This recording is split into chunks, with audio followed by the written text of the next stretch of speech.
In ancient times, heaven and earth were not separate. This was all nature. I think we have to remember what the word kami in Japanese really means. Kami goes back to a pre-Chinese character, pre-era of Japanese history. That kind of spirit that can be ascribed to anything unusual.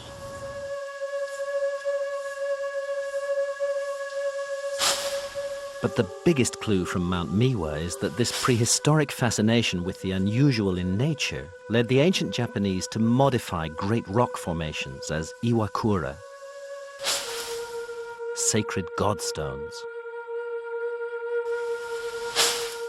They're revered and bound with sacred ropes. Some are entirely natural, others have been shaped by man. How long have megalithic structures like these been venerated in Japan? What they remind me of are some of the unusual arrangements of rocks that I've seen underwater at Yonaguni. Perhaps geologists can argue about whether they're natural or man-made because they're both.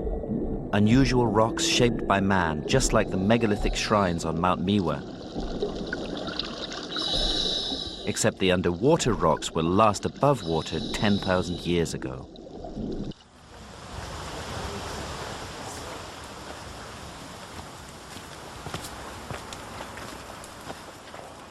And I found another, even more striking parallel between the Yonaguni monument and a rock shrine. It's known as Masudano Iwafune, the rock boat of Masuda.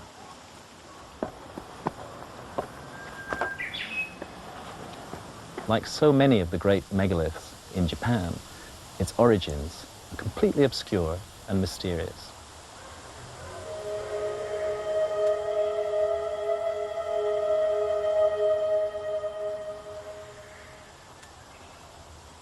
We see a combination of beautiful, clean-cut straight edges and rough, unfinished stone.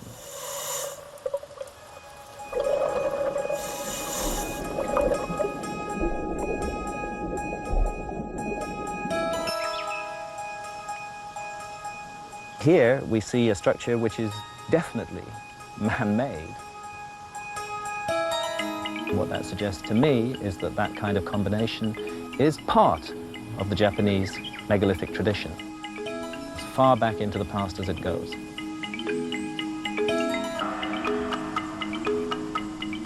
The similarity in stone-cutting technique with Yonaguni, which has been submerged for thousands of years, is evidence suggesting the tradition could go back to the end of the Ice Age.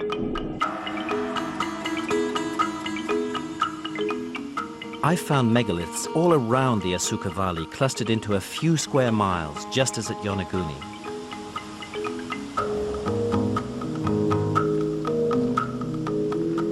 My guess is that in both places, the ancient artists found form in rock. And when they could, they would enhance that form to give it meaning and shape. Excited by these finds, which bolster the case for Yonaguni being man-made, I'm making another dive here. To take the search deeper, I join a group of divers working there with a remotely operated vehicle. The ROV can go down below the main monument to a depth of 400 feet to look for new evidence on the entire area which was once land at the end of the Ice Age. Since no marine archaeologists have ever studied this structure, I've asked Sri Sundaresh to join us. He's an experienced archaeologist from the Indian National Institute of Oceanography.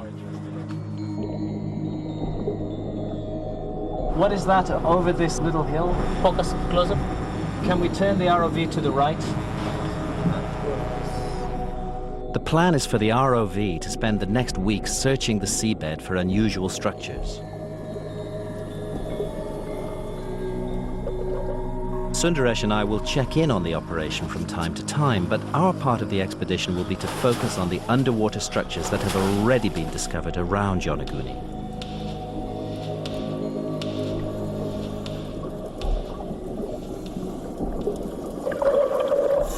I start by showing Sundaresh some of the controversial features that have fueled the debate.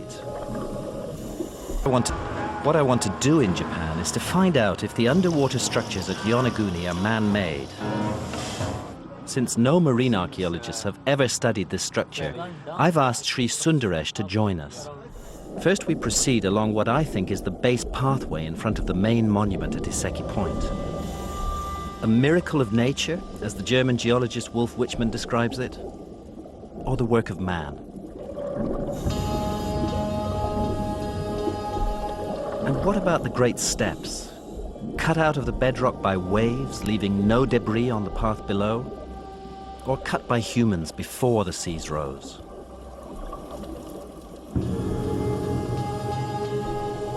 Iseki Point, the structure is more than 300 meters in length and then about 23 meters in height.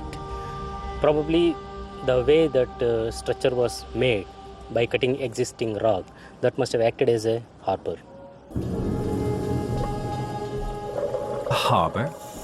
Cutting the rock? So the first marine archaeologist ever to see Yonaguni thinks it's man-made. In some places, 3 places I have observed, a person can easily go down till bottom and he can climb up, because in between there are small steps also, about half meter in height. Definitely that is a man-made. It's not a, I don't think it's natural. Sundaresh's imaginative concept of a harbour certainly makes sense of the steps and the path, which could have been a channel for boats when the water level was lower. We planned 3 dives the next day to check this idea out further. As we're about to make the first dive, we get a typhoon warning. It seems not 1 but 3 typhoons are heading straight for Yonaguni.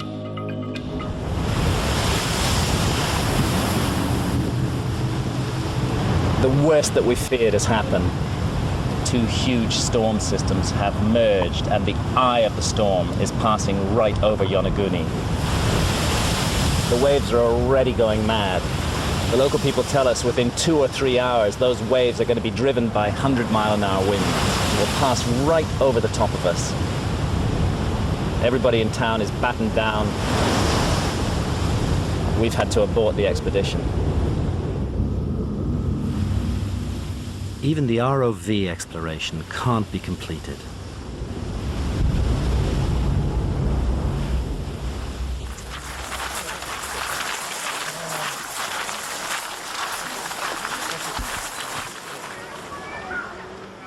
Trying to prove my case that the Japanese underwater structures are man-made vestiges of an Ice Age civilization, I took my investigation in a new direction. The Japanese people themselves. And their myths. My research has convinced me that myths can survive literally thousands of years handed down by word of mouth.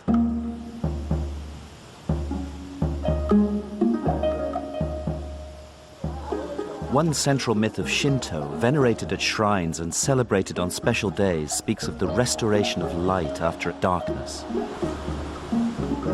I've been following just such myths in the Atlantic and India, myths that speak of great floods that hark back to the end of the Ice Age.